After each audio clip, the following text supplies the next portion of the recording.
Bom dia a todos. Bom dia para quem está presencialmente aqui no InovaBrá, bom dia para quem está no online. Bom, muito prazer, meu nome é Juan Jensen, eu sou um dos cofundadores da For Intelligence.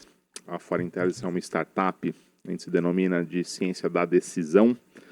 A gente trabalha, a gente tem uma plataforma que cria modelos preditivos, criando projeções com bastante acurácia para o processo de tomada de decisão das empresas. Essa plataforma ela resolve diversos tipos de problemas empresariais. Hoje a gente vai focar no setor de higiene e beleza, ainda que, pelo que eu vi da lista de inscritos, a gente tem várias empresas aí de diversos setores aqui da economia brasileira.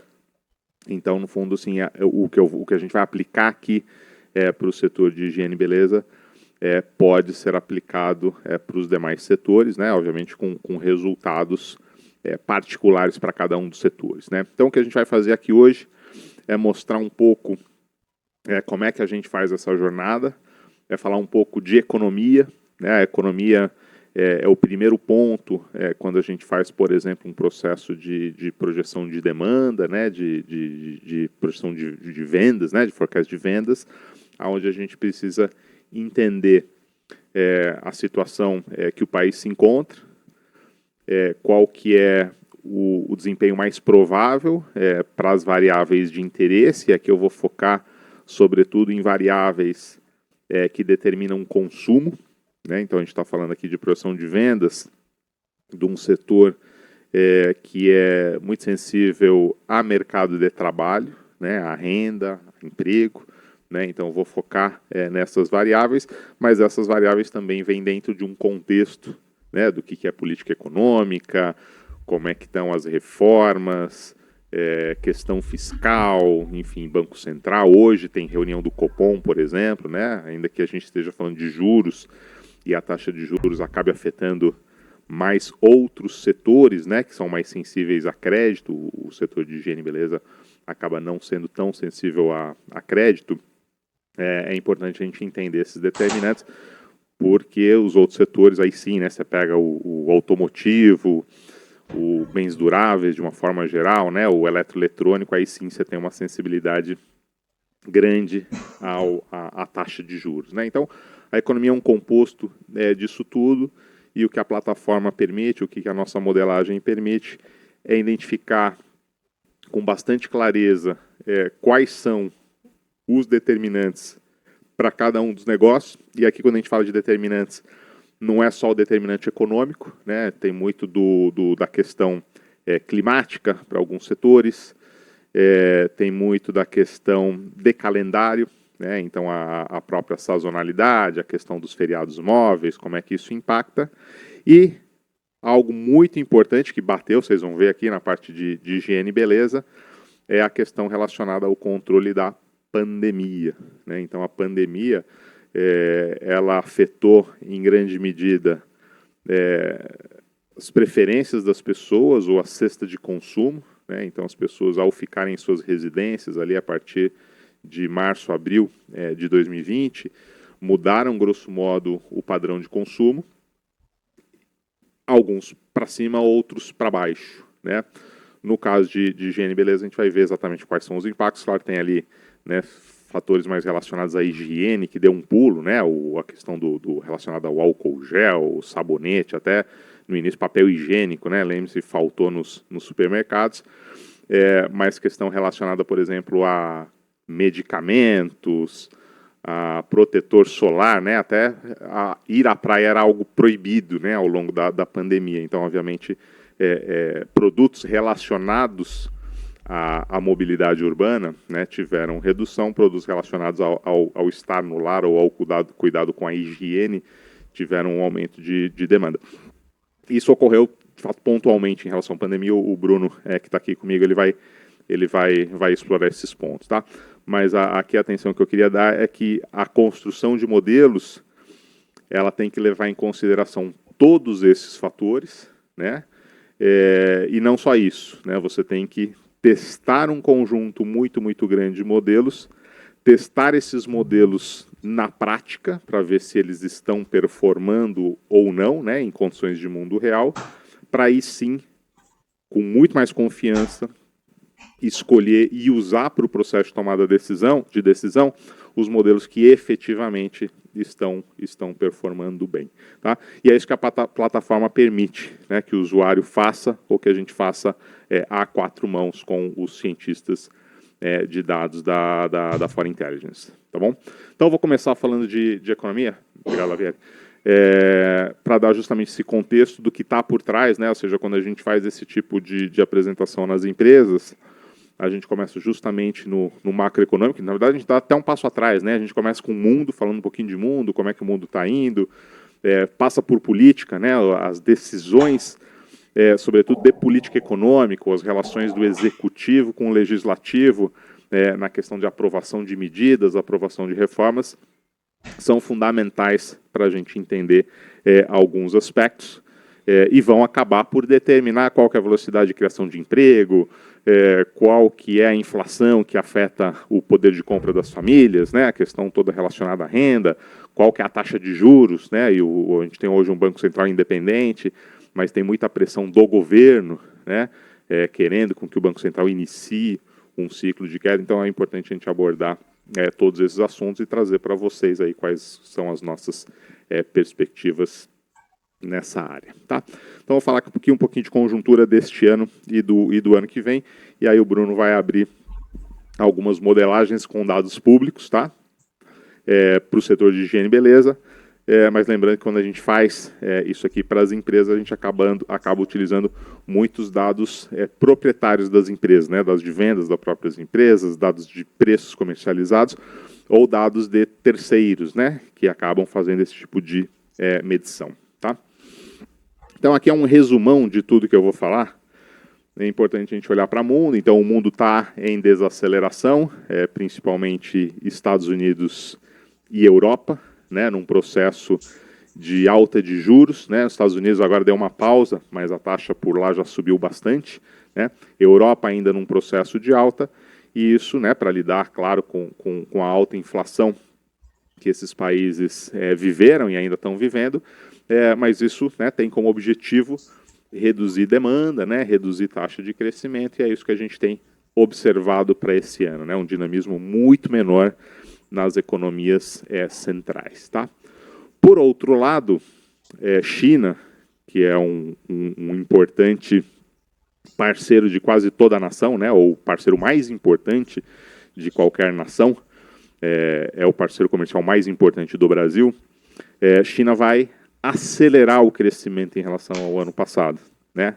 Ainda que muitas notícias na margem sejam de alguma dificuldade nesse crescimento, você tem alguns estímulos sendo dados, então enquanto o mundo está apertando juros, China está reduzindo a taxa de juros, né, o Banco Central chinês, o problema inflacionário não bateu lá como bateu no resto do mundo, mas o principal fator que leva a China a crescer mais esse ano é a mudança de política de combate à Covid. Né? Então, até o ano passado, você tinha frequentemente aqueles movimentos de restrição de mobilidade que jogam a atividade econômica para baixo de vários setores, e isso, né, fez com que a China, no ano passado, crescesse muito pouco. Este ano, com essa mudança, né, dessa política de Covid-0, você tem uma certa volta à normalidade em termos de mobilidade e um crescimento maior para a China. Tá? Isso é importante, sobretudo, ali para os setores mais relacionados a comércio internacional, né, as commodities de uma forma geral, no caso brasileiro. Tá? No Brasil, a gente segue com incerteza, né, mudança de governo, primeiro ano aí de um novo governo, a gente segue com bastante incerteza, ainda que essa incerteza esteja diminuindo, em relação à condição de política econômica. Né? Por que a incerteza ainda é alta? Né? Então, assim, a gente teve algumas definições ali, por exemplo, no fiscal, né, na questão do arcabouço fiscal, das novas regras, né?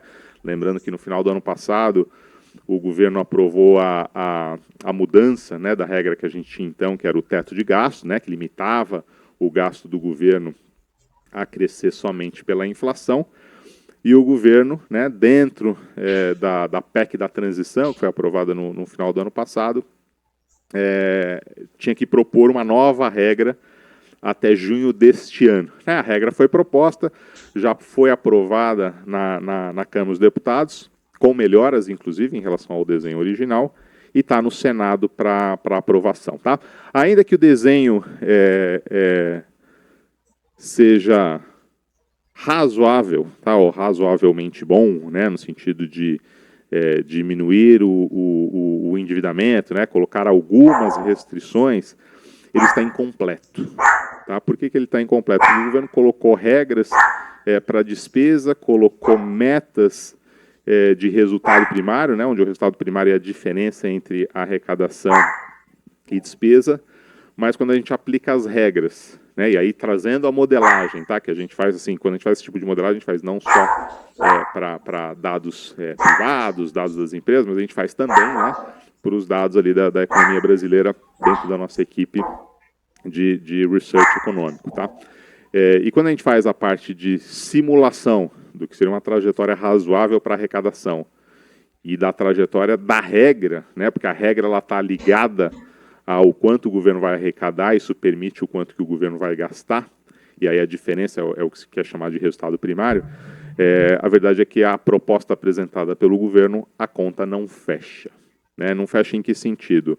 A sensibilidade da arrecadação de impostos ao ciclo econômico, ao crescimento econômico, não gera os resultados de primário, né, de superávit primário, que são necessários para estabilizar a dívida pública que o governo se colocou como meta. Tá? Então o desenho ainda está, de alguma forma, incompleto. Na nossa visão, o que o governo vai buscar ao longo desses próximos 3 anos e meio é um aumento de arrecadação e de tributação, por mais que isso não esteja sendo dito, né, com essas palavras. Né? Mas a carga tributária como porcentagem do PIB tem que subir, e tem que subir bastante, para que os números, né, colocados pelo governo dentro da nova regra fiscal façam sentido. Então, eu vou abordar esse ponto. Com relação à economia, a gente tem o resultado do PIB do primeiro trimestre já divulgado, né, foi divulgado no comecinho do mês.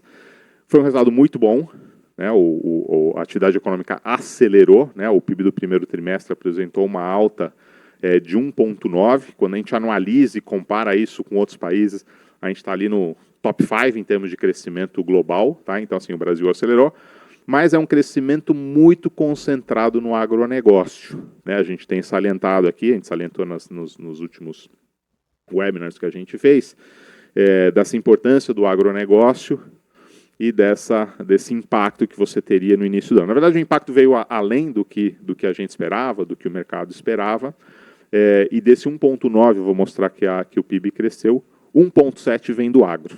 Né? Então, notem que é o agro que gerou esse dinamismo tão forte para o PIB e que melhorou as estimativas para o ano. Tá? Então, hoje a nossa estimativa é de uma alta de 2%. O mercado também tem migrado para valores aí ao redor de 2%, em contraposição a um crescimento ali mais perto de 1 e alguma coisa que a gente tinha até 1 mês, 2 meses atrás. Tá? Mercado de trabalho, que é o que importa aqui para este setor e para outros setores aí da economia brasileira, segue razoavelmente bem, tem uma desaceleração na margem, tanto no emprego quanto da renda, tá?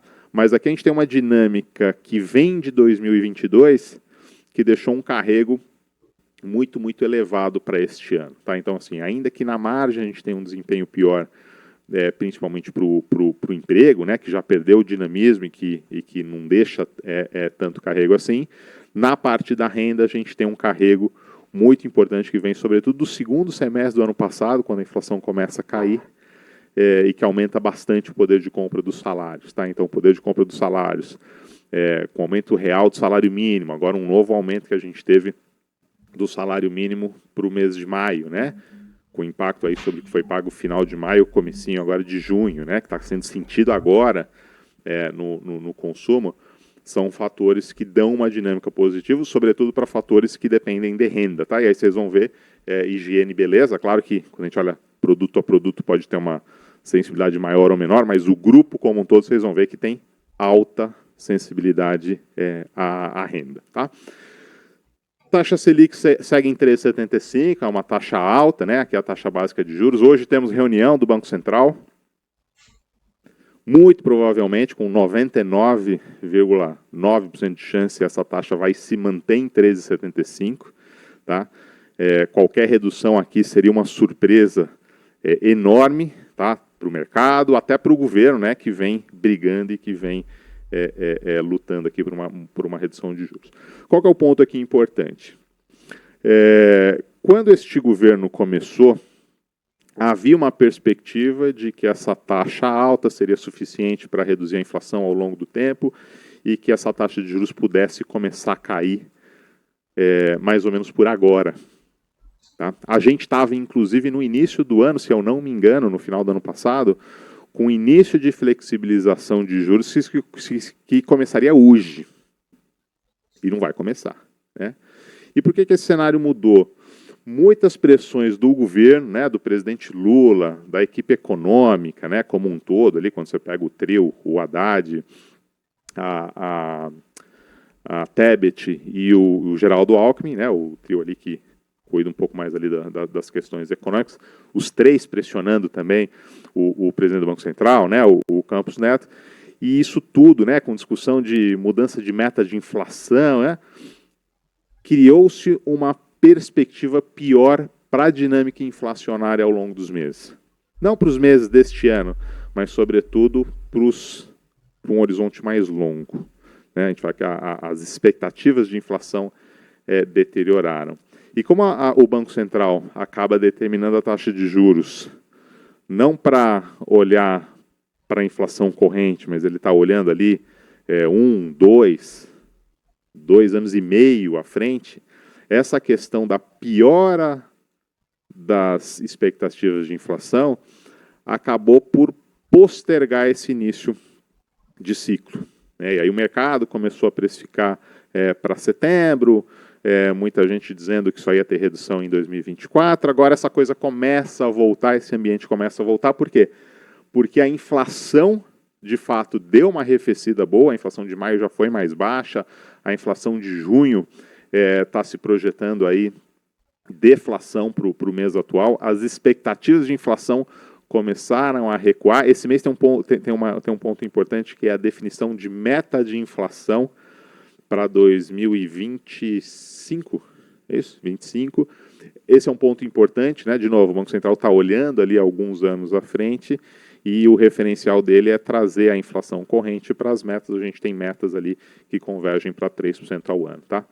Então, assim, nos primeiros meses a gente teve uma deterioração nessas perspectivas, a coisa começa a melhorar e vamos ver hoje, mais do que a decisão, que está sendo aguardado é o comunicado, porque o comunicado vai dar justamente o sinal se essa redução vem em agosto ou em setembro. Tá? A gente continua trabalhando aí com a redução em setembro, tá?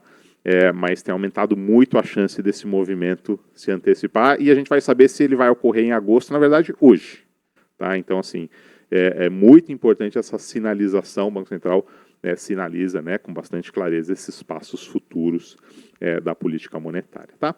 E o fiscal que eu estava comentando, que ainda tem muitas indefinições, tá? Esse é um dos pontos que o Banco Central destaca nos riscos, né? Eu vou colocar ali, mas é essa incerteza em relação ao desenho final do arcabouço, que vai ser aprovado agora até o final do mês, né, ainda em junho, mas, de novo, a conta ainda não fecha, porque as metas de resultado primário seguem incompatíveis com a regra geral ali de despesa frente a uma receita que, se impostos não mudarem, né, se carga tributária não mudar, vão crescer aí em linha com o crescimento econômico. Esse ano crescem até menos, tá? Porque esse ano o PIB cresce 2%, mas como o principal fator a puxar PIB é agro, e o agro é um setor que é menos tributado que os demais, então a arrecadação cresce menos, tá? Aqui um pouquinho de mundo, tá? Então notem a desaceleração do mundo, tá? Então cresceu 6% depois da pandemia ali, né? Depois do pior momento da pandemia, em 21%. Cresceu 3,4% ano passado. Ano passado já vinha num processo de desaceleração frente ao que se esperava no início do ano. Tá? Então a gente teve, ainda tem, né, guerra na Ucrânia, teve uma alta de juros muito mais forte, sobretudo nos Estados Unidos. Então, um processo de desaceleração. A gente está esperando um crescimento aí ao redor de 2,5% este ano. Então, notem, é um mundo que cresce menos, mas não é um mundo em retração. Tá? O processo de alta de juros tem feito os preços das commodities recuarem. Notem que depois de um pico ali, ao longo do ano passado, as commodities, né, têm recuado. Tá? Então, assim, o efeito de desaceleração tem trazido seus impactos aqui para as diversas commodities e, como consequência, para os índices de inflação. Né? Aqui um pouquinho dessa abertura. Tá? Então, notem desaceleração nos Estados Unidos, expectativa crescendo 1,4%, os números lá até que estão bastante resilientes. Tá? Europa com uma desaceleração maior, notem 3,5% ano passado, 0,8% esse ano. E China, aquilo que eu estava comentando, acelera o crescimento. Né? Ano passado, China desacelerou bem mais do que o mundo como um todo, né, em função de uma dinâmica da pandemia que foi diferente de fato na China, né, com restrições ainda muito fortes em termos de mobilidade no ano passado, e esse ano, então, acelerando. Tá? A América Latina, ainda que não seja uma parte desenvolvida do mundo, segue a dinâmica, né, este ano do mundo desenvolvido. Grande parte dos países aí em desaceleração, alguns aceleração mais forte que outros. Tá? Quando a gente vai para o Brasil, importante a gente passar em política, aqui vale um destaque. Tá? A gente tem 2 analistas dentro da nossa equipe de research econômico e político, tá? Que fazem essa leitura para a gente, não só do ambiente, da questão relacionada às políticas do executivo, mas também do legislativo. Né? Hoje o legislativo é muito atuante e determinante em algumas questões. Então é importante ter todo esse mapeamento para entender o que prospera, o que não prospera e como é que isso aqui bate depois no econômico. Né? Então o governo, como eu estava comentando, apresentou o projeto de arcabouço fiscal, tem algumas incertezas. O próximo ponto, pós-aprovação do fiscal, vai se dar na reforma tributária. Tá? A reforma tributária é uma bandeira importante deste governo. Tem o secretário especial da reforma tributária, que é o Bernardo Api, que é um cara muito competente, mas existe uma dificuldade enorme em fazer reforma tributária, porque envolve, né, interesses aqui tanto setoriais, e aí os grupos, né, começam, né, já estão se articulando, sobretudo aqueles que vão ter mais tributação dentro de uma reforma onde a gente vai para um imposto sobre valor adicionado, e também impacto aqui nos entes federados, né, nos estados, aonde a gente tem estados, né, como a cobrança, ela deixa de ser uma cobrança na origem da produção e passa a ser no destino, da onde o produto está sendo consumido. Você tem mudanças importantes, com impactos também importantes nessa redistribuição. Claro que a reforma ela tem mecanismos, principalmente aqui para os entes federados, não tanto para as empresas, tá? De suavização dos efeitos da reforma, que podem durar, na reforma original do API, se eu não me engano, esse período de transição pode durar até 20 anos. Tá? Mas tem mecanismos de compensação, enfim, mas é uma reforma super complexa. Tá? A nossa avaliação é que o Congresso ainda não está maduro o suficiente para aprovar algo de fato tão amplo quanto uma reforma tributária com essas características, mas como o governo precisa de recursos, lembra lá, para fechar as metas primárias, a gente precisa aumentar a arrecadação ao longo dos próximos anos, e não é pouca coisa, tá? É algo como 5% acima da inflação a cada ano daqui até 2026, tá? Para fechar com as metas de primária. Qual que é a nossa visão? É que, assim, ainda que você não consiga aprovar uma reforma tributária ampla, você vai aprovar algumas medidas que aumentam a arrecadação do governo. Tá? E aqui vale dizer que não é só o governo federal que está se mexendo, governos estaduais também estão se mexendo, também estão precisando de recurso, principalmente pós a redução do ICMS no ano passado, ali naquela questão de reduzir preço de combustíveis. Né? e aí a redução do ICMS para combustíveis, para energia, para telecom, acabou, né, machucando bastante os estados, e alguns deles estão com as finanças bem complicadas e estão precisando desse aumento. Tá? O Lula, né, o governo Lula, ainda que tenha feito uma distribuição farta aqui de ministérios, né, criado vários ministérios que não existiam mais, é um governo que não tem maioria no Congresso, e cada votação é uma nova negociação. Né? E como a gente tem um governo, um Congresso, na verdade, que tem muito mais a cara do que seria, né, um Congresso formado ali para o que seria um governo Bolsonaro II, né, um Congresso mais de centro-direita, isso cria, obviamente, dificuldades grandes para o governo Lula ou para o governo PT, sobretudo em pautas, né, mais complexas, né, ou pautas ali mais da esquerda, ou de intervenção econômica. Então, assim, a gente tem uma negociação que vai se moldando caso a caso, e o Congresso aqui consegue colocar freios, sobretudo para retrocessos econômicos. Tá? Então, a gente viu essa questão ali no marco do saneamento, não prosperou a questão de revogar, né, ou mudar em grande medida o que foi a reforma trabalhista, mas é algo que dificilmente passaria. Tem toda essa pressão do governo, né, de deslegitimizar o Campos Neto, né, o presidente do Banco Central, que é independente, mas, na verdade, quem pode destituí-lo do cargo é o Senado, ou seja, uma medida desse nível não prosperaria. Né? Então, tem várias questões importantes, né, onde o governo tem que negociar caso a caso. Aqui, na questão fiscal e na questão da reforma tributária, há uma conjunção de interesses de avanços nessas matérias. Tá? Então, são temas que tenderiam a caminhar. Tá? Os conflitos com o BC eu já comentei, né? Acabaram por deteriorar o ambiente, a coisa voltou a melhorar na margem, mas isso postergou o início do ciclo de queda.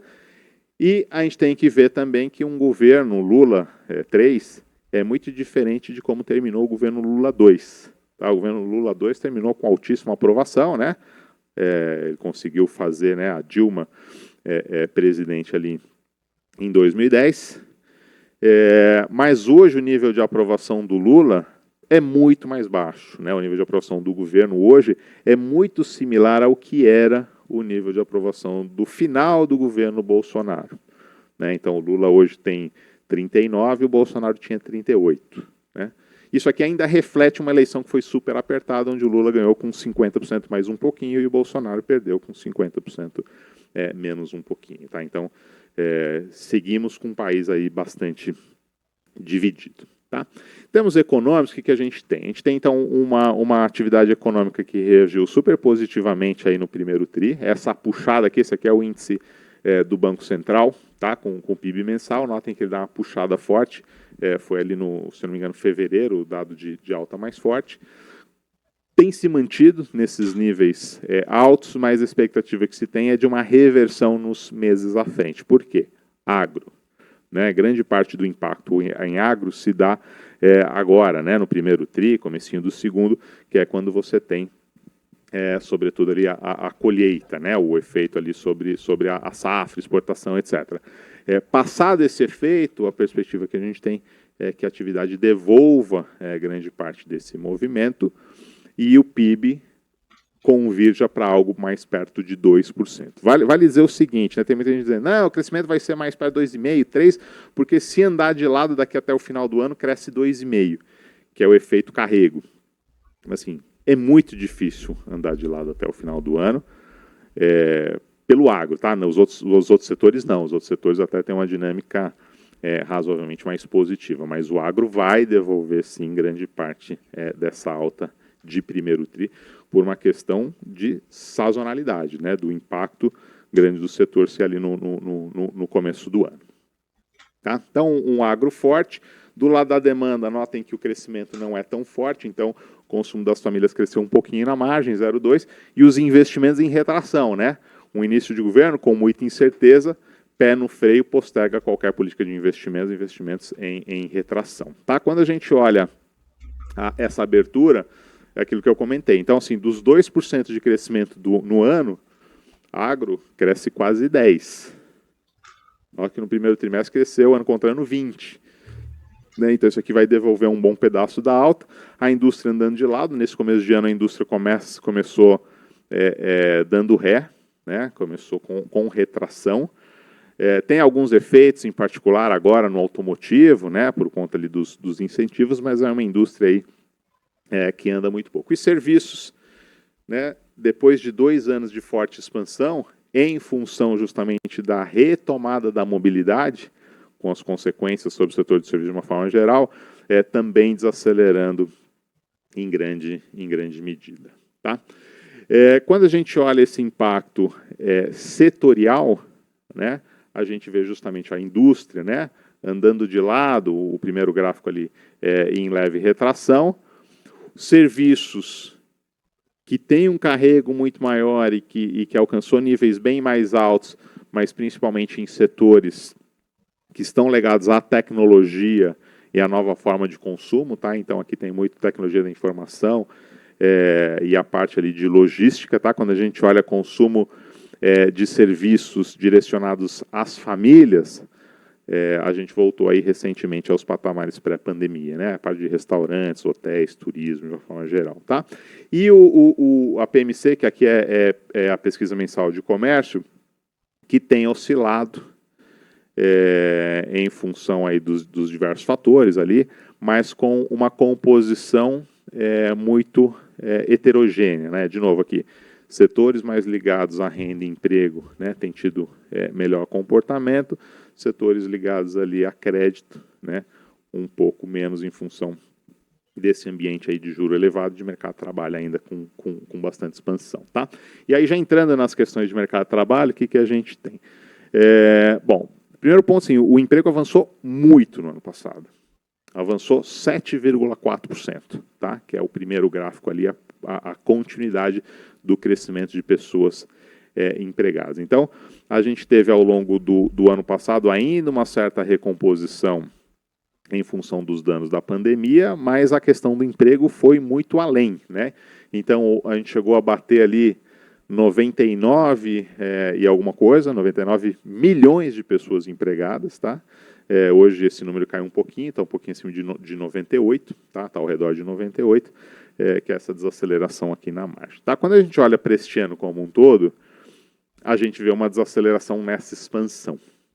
Tá? Uma desaceleração que faz com que este ano a gente tenha um crescimento de apenas 0,2%, depois de 7% no ano passado de crescimento de emprego. Tá? Mas num patamar de emprego significativamente acima da pandemia, que fez inclusive com que a taxa de desemprego, notem, caísse para patamares muito abaixo do pré-pandemia, né? Então, enquanto o desemprego antes da pandemia chegar estava na casa de 11, né? 11,8 ali em fevereiro, o último dado, que é o dado de abril, ele está em 8,5%. Tá? E por que o desemprego cai tanto? Porque a força de trabalho não volta com a mesma força que o emprego. Né? Tem menos pessoas hoje procurando emprego, porque tem pessoas que saíram do mercado de trabalho e isso é considerado desempregado aquele que não está trabalhando, mas está procurando emprego. Tá? E aqui tem 2 principais fatores que explicam esse movimento. Parte é uma redução da taxa de participação da mulher no mercado de trabalho, né? Então, a mulher saiu do mercado de trabalho, né? Parte das mulheres saíram durante a pandemia e não voltaram. Né? E outro fator super importante é a decisão de trabalho de pessoas menos qualificadas e de menor renda. Com o aumento dos auxílios, né? Lembra, a pandemia a gente teve lá o auxílio de R$600, depois caiu para 300, voltou. Hoje ele foi instituído, né? Foi uma discussão de campanha, foi feito aí ao longo, né, da campanha pelo Bolsonaro, e depois era a promessa de campanha do Bolsonaro quanto do Lula manter os R$600, né, como benefício ali do Bolsa Família.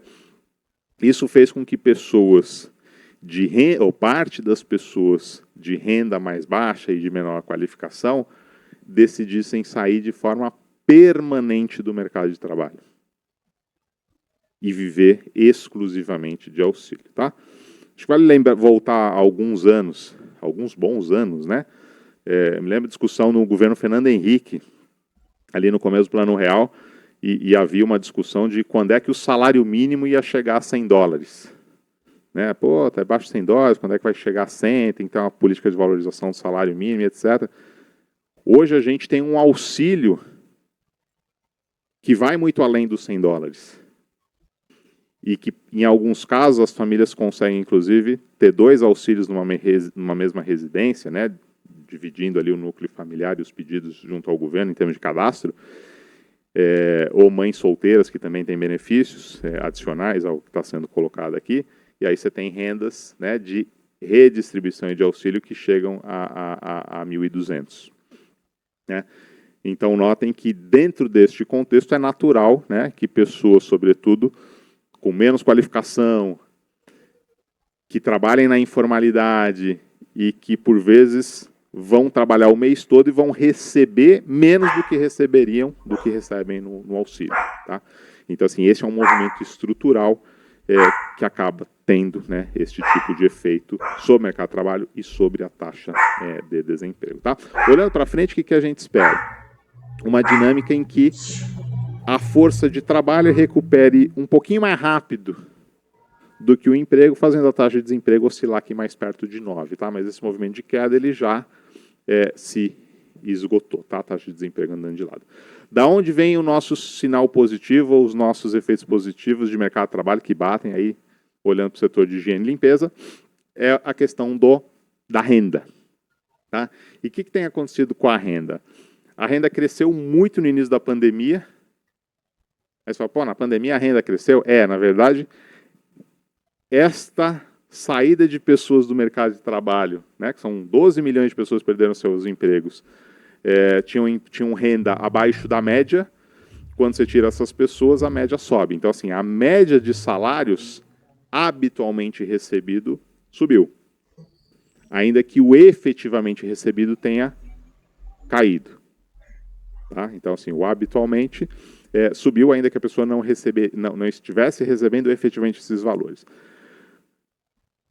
Quando você vai recuperando emprego, de empregos de média mais baixa, essa média começa a cair.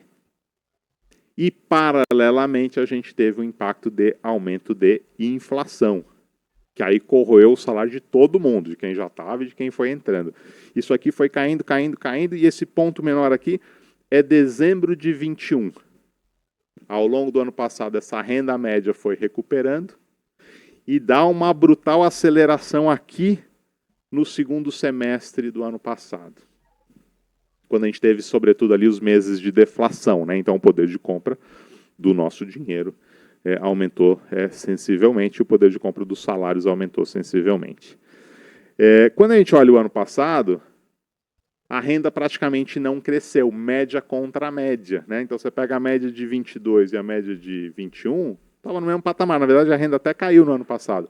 Mas quando você olha para 23, mesmo já esperando uma desaceleração que já está ocorrendo na margem, então tem que os últimos pontos estão andando de lado, cresce um pouquinho, cai um pouquinho. Mas média contra média, a renda esse ano, ela cresce aí mais de 4%. Tá? Ela cresce, se não me engano, ela está aqui, ó, 4%. Tá? Ela cresce muito. Né? Esse é o poder de compra dos salários, né? Não só dos salários, mas dos benefícios previdenciários, etc. Isso move um bom pedaço do consumo dos setores que são mais sensíveis à renda e emprego. Tá? Então, esse é o ponto importante, e esse é o ponto de por que alguns setores, sobretudo quando você compara ano contra ano, tiveram um primeiro trimestre tão positivo. Né? Então, assim, ainda que na margem você faça a taxa de comparação ano contra ano e essa taxa vá caindo, né, porque a tua base começa a aumentar, a gente tem uma dinâmica bastante positiva, tá? De renda e de massa salarial, que aí sim é a composição de renda e emprego. Então, quando a gente olha a massa esse ano, não cresce muito diferente do que cresceu o ano passado, tá? Mas assim, com composição completamente diferente. Enquanto no ano passado a massa de salários cresceu puxada pelo emprego, este ano a massa de salários cresce puxada pela renda. E isso pode ter impactos setoriais ou de produto completamente diferentes, né? Então você pode ter setores que são sensíveis de fato ao emprego, e o emprego praticamente não cresce esse ano. Então pega, por exemplo, vale alimentação. O mercado de trabalho está bom, vai crescer. Não, o emprego não cresce esse ano, mas a renda cresce, né? Então setores que dependem da renda e não tanto do emprego, ou menos, né, mais sensíveis à renda e menos ao emprego, acabam crescendo mais. Então, assim, essa composição é importante entender, obviamente, né, quais são os determinantes. Por outro lado, estava comentando a questão do crédito, o crédito continua andando de lado ou andando para trás, em função do juro muito elevado, do endividamento das famílias, que alcançou patamares muito altos, né, e de condições, né, de crédito, né, em termos gerais, bastante restritas, tá? Então o crédito tem desacelerado, o saldo de crédito tem caído, tanto para PJ, né, pessoa jurídica, quanto para pessoa física. É um ambiente que ainda vai demorar alguns trimestres, né, antes do mercado de crédito começar a ter efeitos positivos sobre os setores, né, que são mais sensíveis a crédito. Notem que o endividamento das famílias subiu bastante na margem, começa a dar sinais de melhora. A inadimplência subiu bastante, a nossa expectativa é que ela também suavize esse processo e pare de subir, até recue um pouquinho à frente. Juro caindo, né, à frente também. Então, assim, um ambiente mais positivo, mas que a gente vai ver com efeito sobre os setores mais sensíveis a crédito, né, um efeito que começa a aparecer ali em 2024, mas ainda não é um movimento ali preponderante, tá? Onde é que está fundamentada essa questão do crédito e dos juros? Num quadro inflacionário que melhora, né? A inflação já arrefeceu bastante, então a inflação bateu 12% em meados do ano passado, em abril do ano passado, e a inflação 12 meses, com o último dado, que é o dado de maio, está em 3,9%, né? Essa nossa inflação dos últimos 12 meses. Então é um quadro bem mais favorável, provavelmente deflação, esse número de acumulado 12 meses se aproxima de 3% agora no mês de junho, né, com o dado de junho fechado, mas ele volta a subir forte julho, agosto, setembro. Por que ele volta a subir forte? Porque saem as deflações do ano passado, em julho, agosto, setembro, na composição do índice 12 meses. Né, e essa inflação começa a subir, a gente está projetando para o final do ano uma inflação mais perto de 5%. Que é um pouquinho abaixo do ano passado, mas é de uma composição muito mais favorável. A inflação do ano passado, se a gente não tivesse tido as desonerações, teria sido 2 pontos acima do que foi. Tá? Então a gente está falando de uma inflação que foi quase de 6, mas teria sido de 8. E hoje a gente tem uma inflação de 5, que inclui, inclusive, reonerações em alguns setores que foram desonerados no ano passado. Tá? Então, assim, aqui, de fato, a persistência do Banco Central na política, né, bastante restrita ali na condução da política monetária, certamente é um dos fatores que está propiciando este cenário de queda inflacionária. Tá? Então, assim, se o Banco Central tivesse cedido, né, às N pressões que sofreu, talvez a gente não estivesse colhendo hoje, né, ou muito provavelmente não estaria colhendo esses frutos positivos no campo inflacionário. Então, assim, estão se desenhando as condições para uma redução de juros fundamentada, né, em fatores aqui reais, né, e estruturais. Tá? Então, com isso, a gente vê uma redução de juros que começa agora em setembro. Pode ser que comece em agosto, de novo. Hoje tem reunião do Banco Central, o quadro já está melhor, mas o Banco Central não vai começar a reduzir. Talvez comece na reunião de agosto, a gente vai ter essa definição, ou esse sinal, muito provavelmente no comunicado que sai hoje no final do dia. Tá? Independentemente disso aqui começar em agosto ou começar em setembro, o que a gente vai entrar? A gente vai entrar num ciclo de redução de juros. que pode ser maior ou menor a depender, claro, né, do desenho que a gente tem afinal, né, nas questões da política econômica, das reformas e dos resultados final que a gente tem em termos de atividade econômica e inflação. Tá? Além, né, da decisão de hoje, do comunicado de hoje, é importante ficar atento à reunião do Conselho Monetário Nacional no final deste mês, que define a meta de inflação de 2025. O Lula, né, vinha dizendo que a nossa meta é muito baixa, mas o ideal é que a gente mantivesse, de fato, essa meta em 3%. Lembrando que para essa decisão votam o Fernando Haddad, né, o ministro da Fazenda, a Simone Tebet, ministro do Planejamento, e o Campos Neto, presidente do Banco Central. Ou seja, grosso modo, o governo tem 2 votos e o Banco Central tem 1. Né? Então, cabe ao governo definir a meta e ao Banco Central cumpri-la. Tá? Mas, experiências aí em outros países, e mesmo no Brasil, mostram que quando você puxa a meta de inflação para cima, as expectativas rapidamente se ajustam, não gerando nenhum espaço para redução de juros. Ou seja, a ideia de aumentar a meta para poder ter uma taxa de juros menor acaba saindo pela culatra, né? Porque, em muitos casos, inclusive, isso acaba fazendo com que o movimento de expectativa se dê em magnitude maior do que o ajuste na meta, e aí, ao invés de reduzir juros, você tem que aumentar. Tá? Então, é por isso que é tão importante essa questão dessa reunião ao final do mês. Tá? O fiscal, aquilo que eu comentei, né? Então, o governo definiu a regra ali que os gastos crescem 70% da receita, mas com a composição que a gente tem na expectativa de aumento de receita, isso não fecha com as metas, né? Então, o governo tem metas de que o resultado de receita e despesa já para o ano que vem seja de equilíbrio, e a conta não fecha.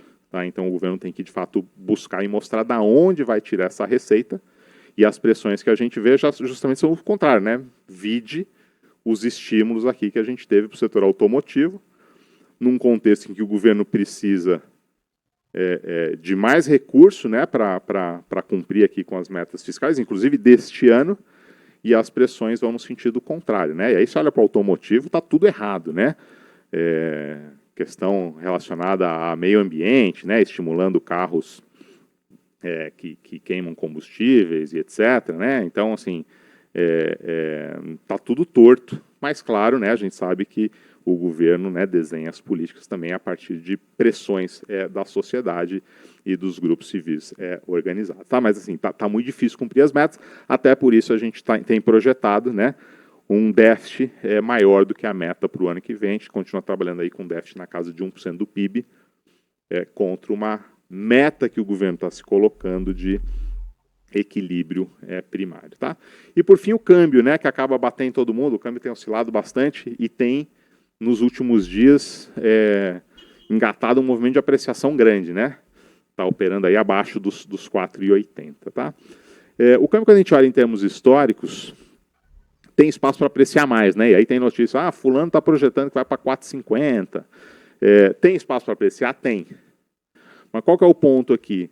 Os fundamentos da economia brasileira ainda não permitem, principalmente daquilo que vem do campo fiscal, com que a gente seja tão otimista com um movimento de apreciação mais forte da nossa moeda.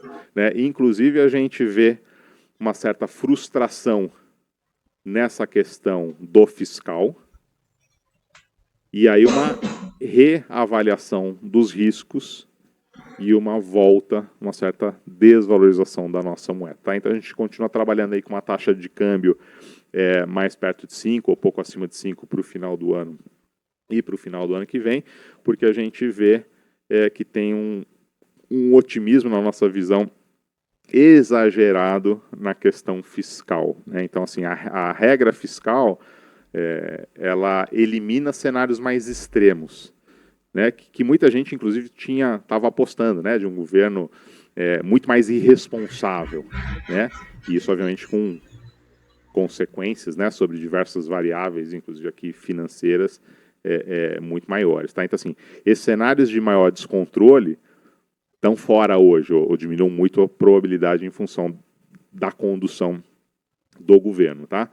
Mas isso não quer dizer que a regra é ótima. Inclusive, a regra tem vários e vários defeitos. Tá?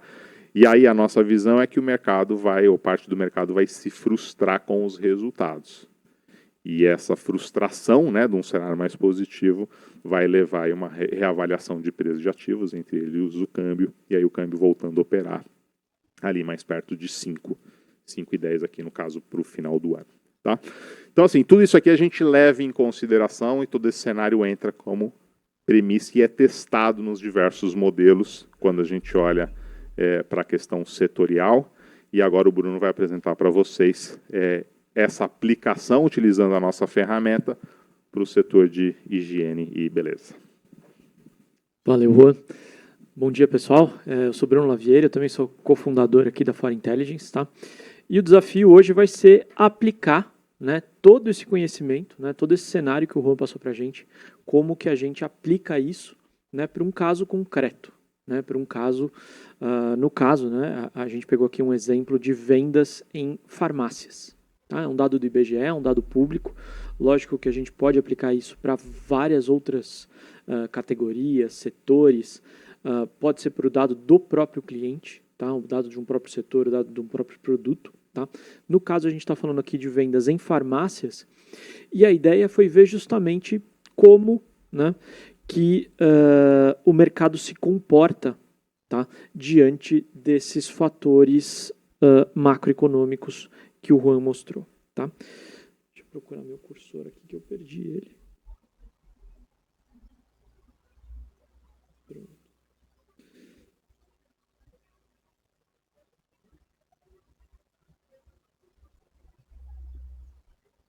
Bom, pessoal, acho que primeiro vale rapidinho mostrar como que a gente faz isso. Tá? Não vou perder muito tempo no como, eu quero gastar mais tempo no o que, né, é o nosso resultado. Tá?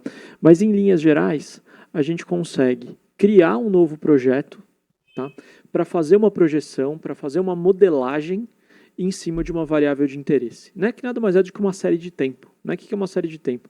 Você tem ali no Excel, né, uma tabela Excel, uma coluna de data e uma coluna com os valores que você quer projetar, ou que você quer entender, que você quer depurar. Tá? Aqui você coloca o nome do projeto, carrega, né, a planilha Excel. Novamente, você só precisa de uma variável, né, de interesse no primeiro momento. Né, todo o restante das variáveis econômicas, climáticas e de calendário que você quer cruzar com a sua variável de interesse, isso a gente já tem aqui no nosso repositório, na nossa Feature Store. Tá? Mais do que apenas a disponibilidade dessas séries, né, quase todas essas séries também já têm projeções embutidas. Tá? Então a gente está falando aqui de dezenas de milhares de séries, tá, já com projeções para ajudar, né, a gerar projeções para a sua variável de interesse. Tá? Então, enfim, novamente, né, não vou gastar muito tempo aqui no como, tá? Mas a gente já tem uma feature automática de seleção de variáveis para testar no seu modelo. Né? Como eu falei, a gente tem dezenas de milhares de séries disponíveis, mas lógico que nem todas valem ser testadas a todo momento. Né? O custo computacional e o tempo que isso levaria seria algo, enfim, seria um desperdício. Tá? Então a gente tem uma feature selection, tá, para permitir, né, uma seleção mais inteligente, algo mais eficiente. Tá? Então eu vou voltar aqui para mostrar o exercício que a gente fez. Tá? Eu estou chamando aqui de PMC Pharma, porque justamente é um subitem, né, da PMC. PMC é Pesquisa Mensal do Comércio, tá? Uma pesquisa do IBGE que é mensal. Tá? Neste caso aqui, a gente está olhando apenas para o volume de vendas em farmácias. Tá? E a gente gerou modelos e projeções para essa variável de interesse. Tá? Todas as variáveis que a gente usou como explicativas foram colhidas da Feature Store. Tá? Então a gente testou o PIB, a gente testou renda, a gente testou massa, a gente testou ocupação. né, todas essas variáveis que o Juan falou. Tá? A gente testou também preço dos itens de farmácia e cuidados pessoais. Tá? Esse é uma série do IPCA que a gente puxou, tá? Justamente para ver se o preço que é praticado na farmácia afeta o volume de vendas. Né? É super intuitivo. Né? Então, a gente quer ver na prática como que isso funciona. Tá? Enfim, né? Falando aqui um pouquinho mais dos resultados, tá? A gente está falando de uma série, tá? Que tem este comportamento aqui no mês a mês. Tá? O númerozinho que está aqui é um número índice. Tá? Então, não é legível de forma... PMC que tem essa leitura. A gente pode trazer outros indicadores que tenham ali uma unidade, né, mais intuitiva. Tá? Mas no caso aqui a gente está falando volume de vendas, e como a gente está falando de vários numa mesma série, elas têm, enfim, tem que ser colocado tudo na mesma unidade. Ouvindo melhor? Boa. Enfim, tá? Reparem aqui que a gente já tem a série realizada, tá? E também as projeções encadeadas. Tá? Esse daqui para um modelo que o nosso próprio algoritmo já escolheu para nós. Tá? O que eu quero dizer com isso? Lá no começo, né, quando a gente sobe uma planilha de Excel, o algoritmo vai escolher algumas variáveis para testar, vai rodar esse teste e vai entregar para a gente uma carteira de modelos. Uma carteira de modelos ainda assim é algo muito grande, né? Algo que é difícil ali de você olhar no primeiro momento e já ter uma resposta. A gente já sugere também, né, o próprio algoritmo já sugere uma seleção, né, de um modelo ou de uma combinação de modelos que já traga uma resposta mais assertiva. Tá? Então, o que a gente está falando aqui é que já existe uma projeção, né, preparada para esse volume de vendas aqui em farmácias. Tá? Mais do que isso, a gente já tem inclusive uma explicação para esse indicador. Tá? Porque muitas vezes não adianta a gente simplesmente entregar uma projeção, falar, olha, seu mercado vai crescer 5% o ano que vem. Ah, legal, mas baseado no quê? Né? O que é efeito do PIB, o que é efeito do preço, o que é efeito do clima, enfim. Tem muitas perguntas que podem ser feitas e a ideia é que a gente tem essas respostas quando a gente olha para a modelagem. Tá? Então, neste caso aqui, deixa eu mostrar aqui em termos anuais, que eu acho que fica até mais fácil de a gente entender o que está acontecendo. Tá? Então, aqui a gente está falando que em 2022, tá, esse índice de vendas, tá, volume de vendas em farmácias, cresceu 6,3% contra 2021. Tá? Isso, volume de vendas. Como, né, que aconteceu essa alta? Tá? Então, a gente viu, né, que os modelos, né, indicaram para a gente que as principais influências para o volume de vendas foram o PIB, tá? E aí com uma elasticidade de 1,37. O que significa? Né? Parece super técnico, mas na verdade é algo bem intuitivo. Para cada 1% de crescimento do PIB, volume de vendas em farmácias vai crescer 1,37 ponto percentual. Né? Quer dizer, volume de vendas em farmácias cresce mais do que a variação do PIB, seja para mais, seja para menos. Tá? A gente descobriu também que uma variável aqui do Google Mobility, né, que foi algo que até que o Juan comentou, né, como que a pandemia bateu nos diferentes setores. Né? Bateu de várias formas, né, seja pela variação de renda, né, a renda caiu durante a pandemia, seja por conta de preços, né, muitos preços mudaram durante a pandemia, mas principalmente em função de hábitos de consumo. Né, o fato de as pessoas terem sido obrigadas a ficar em casa provocou uma mudança de hábito de consumo. Né? Muita gente deixou de ir no barbeiro, né? Deixou de, sei lá, no manicure, deixou de comer fora, deixou de viajar e passou a gastar a sua renda de outra forma. Tá? Então, temporariamente ou não, alguns hábitos de consumo mudaram. Tá? E o que esse indicador pega é justamente isso. Né? Qual foi o grau de mudança nos padrões de mobilidade e que refletem, portanto, essa mudança de hábito de consumo. Tá? Esse é o indicador do Google, né, novamente.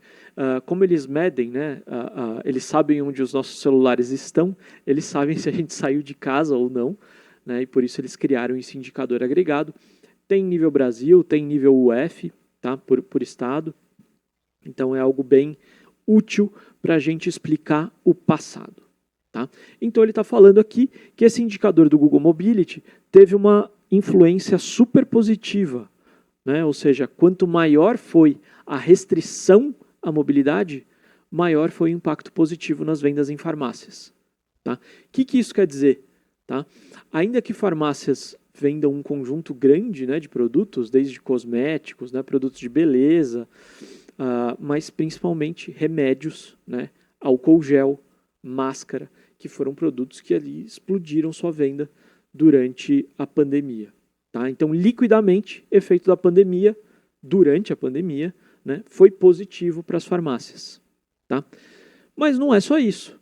A gente também conseguiu pegar o efeito do preço. Tá?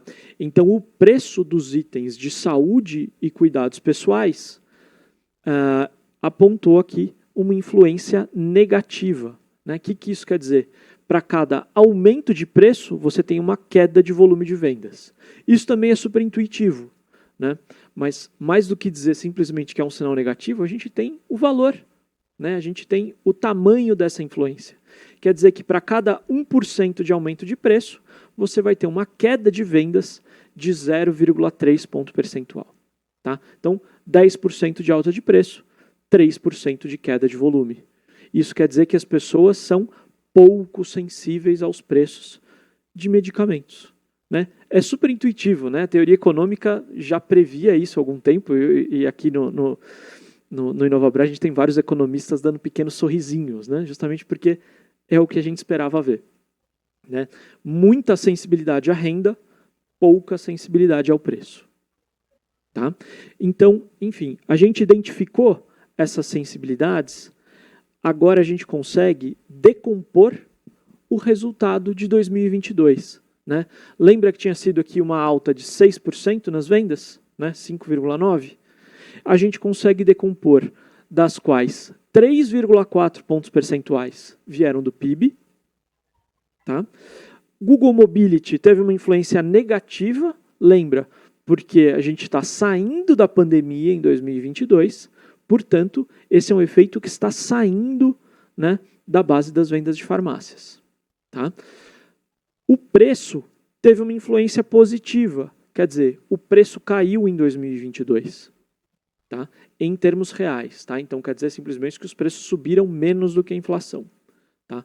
E contribuíram aqui com 0,55 ponto percentual no aumento das vendas. Tá? Além disso, a gente identificou questão de temperatura, pluviometria e dias úteis também influenciando as vendas. Tá?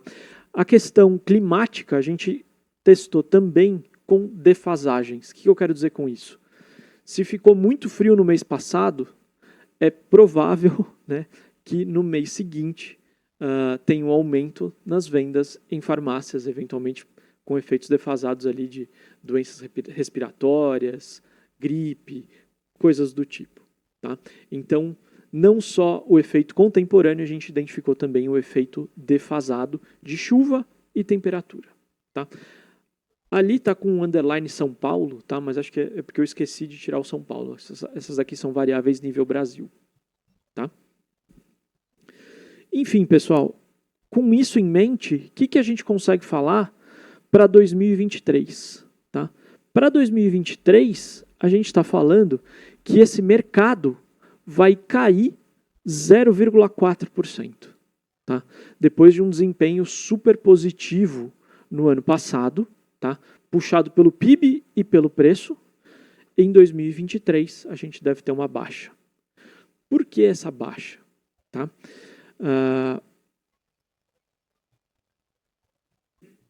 A gente consegue olhar aqui para as projeções das variáveis explicativas. Tá? Então, por mais que a gente tenha uma expectativa de alta do PIB para esse ano, né, como o Juan falou, uma alta de PIB de 2%, a gente está falando de uma alta de preço que meio que já aconteceu nesse começo de ano, que é muito mais importante. Tá? Então a gente consegue aqui, né, selecionando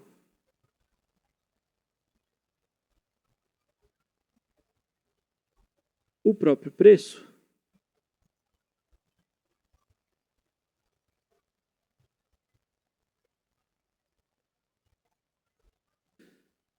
uma alta, né, muito forte projetada para 2023. Né? Então, essa alta de preço que meio que já está contratada, né, porque já aconteceu nesses primeiros 5 meses, tá? A gente está falando aqui de dados até maio. Enfim, essa alta deve provocar esse desempenho mais fraco no volume de vendas de farmácias. Tá? Lembrando que farmácias compreende uma cesta de consumo relativamente grande. Tá? Então, a gente está falando ali de itens de higiene, cuidados pessoais, remédios, tá? E cosméticos, tá? Que quando a gente for olhar isso no detalhe, tá? E a gente tem alguns clientes que olham bem no detalhe esses mercados, a gente vai ver comportamentos bem heterogêneos, né? Bem diferentes entre si.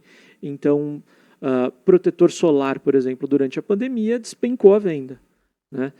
De forma mais preocupante, né? Lâmina de barbear, condicionador também despencaram as vendas durante a pandemia, né? O pessoal ali ficou um pouco mais relaxado em casa, cuidou menos, né, ali da aparência, né? Mais até do que aparência, né, em alguns casos, mas enfim. E você tem também, né, o álcool gel, né, a máscara, que são itens mais essenciais, que foram muito consumidos durante a pandemia, né, além de alguns outros ali remédios. Tá? Então, enfim, esse daqui era o exemplo que a gente tinha para trazer hoje. Tá? Vale ressaltar, tá? Que o que a gente pode fazer e o que a ferramenta pode fazer vai muito além desse exemplo. Tá? Para casos particulares, a gente consegue também resultados super acurados. Tá? Para ter uma ideia de acurácia, pessoal, só para dizer que eu não falei, né? Não dizer que eu não falei. A gente está falando aqui de um modelo que tem um MAP, tá? Um erro percentual médio absoluto, né? Ou seja, o erro para mais ou para menos em termos percentuais, de menos de 2,5%. Tá? Ou seja, no mês a mês, esse modelo pode errar 2,5% para mais ou para menos em média. Tá? Quando a gente olha para um horizonte maior, tá?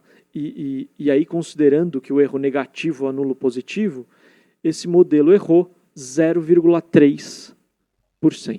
Tá? Então é um modelo super acurado, super preciso, e a gente consegue, muitas vezes, resultados até melhores, tá? Com dados mais particulares, né?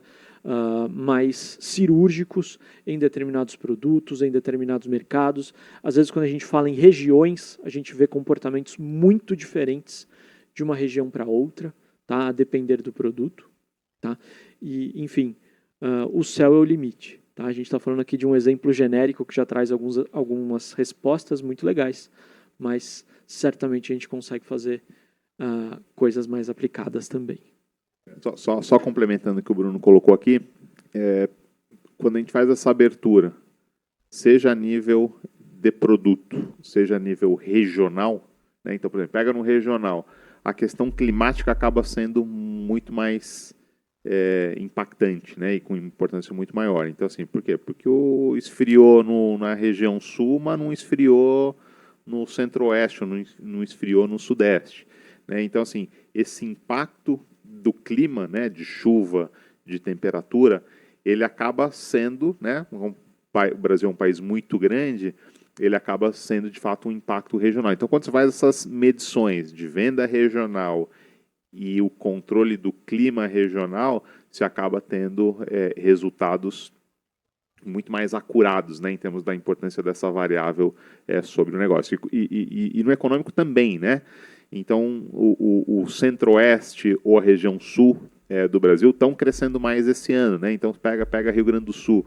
Rio Grande do Sul está crescendo bem esse ano. Por quê? Porque ano passado teve uma quebra de safra muito forte e esse ano uma certa retomada, né, da produção agrícola, com todas as suas consequências, né, em termos de geração de renda e distribuição dessa renda e consumo, né? Então, quando você olha o PIB regional ou a geração de renda regional, emprego regional, você consegue pegar essas particularidades de cada região e as diferentes premissas de cada região, né? Porque o próprio 2% de PIB para o Brasil é uma média, mas tem região que está crescendo 4, 5, tem região que está andando de lado ou até caindo, né? Isso, obviamente, tem consequências regionais e setoriais, né? No ponto que o Bruno comentou também, né? Então, assim, enquanto alguns setores vão para cima, outros vão para baixo, um clima afeta positivamente, outro negativamente. A própria questão do preço é muito heterogênea, né? Então você tem produtos muito mais sensíveis a preço, outros produtos muito menos sensíveis a preço. Aqui, na média, a gente tem uma demanda, né, que a gente chama de inelástica, né? Onde o preço varia, mas o volume acaba variando proporcionalmente menos aquele movimento de preço, né? Mas isso, obviamente, não vale para todos os produtos de higiene e beleza. Quando a gente olha, na verdade, a sensibilidade a preço ela é muito menor em higiene do que em beleza, né? A higiene acaba sendo algo mais necessário, né? Então, subiu o preço, o cara continua comprando. Itens de beleza, nem tanto, pelo menos para algumas pessoas, nem tanto para outras, obviamente, que pode ser pouco sensível a preço. Mas aqui o importante é quando a gente olha o impacto pro mercado, né, como um todo. Outro ponto legal, tá, que acho que vale destacar, a ferramenta dá uma parte muito grande das respostas, tá? Mas a gente está sempre aqui disponível para ajudar a fazer essa conexão, tá? Mais do que, né, explicar os conceitos de elasticidade, tá? Que realmente são ali um pouco complexos, não é algo tão palatável, fazer a conexão com o cenário macroeconômico, né, como o Juan acabou de fazer. Tá? Então, a nossa equipe, tanto eu, o Rodolfo, o Edu, Rafael, a gente está sempre disponível, tá? E a nossa função, né, mais do que disponibilidade, é fazer essa ligação e essa explicação, tanto do passado, né, o que aconteceu com suas vendas no passado, quanto no futuro. Né? Se o mercado vai cair, vai subir, por quê? Como? Né? Quais são os meios para que isso, para essa projeção? Tá? Então, esse também é um ponto super importante, lógico, também considerando as particularidades regionais, né, de cada mercado e de cada cliente, né, a depender da sua pergunta e do seu objetivo. Bom, isso colocado, acho que a gente pode abrir aqui para perguntas de quem está aqui presencial no InovaBrá e na sequência a gente abre para quem está no online. Quem tiver no online tiver perguntas, peço para mandar ali no sistema, no chat. E quem tiver aqui, basta levantar a mão e a gente leva o microfone.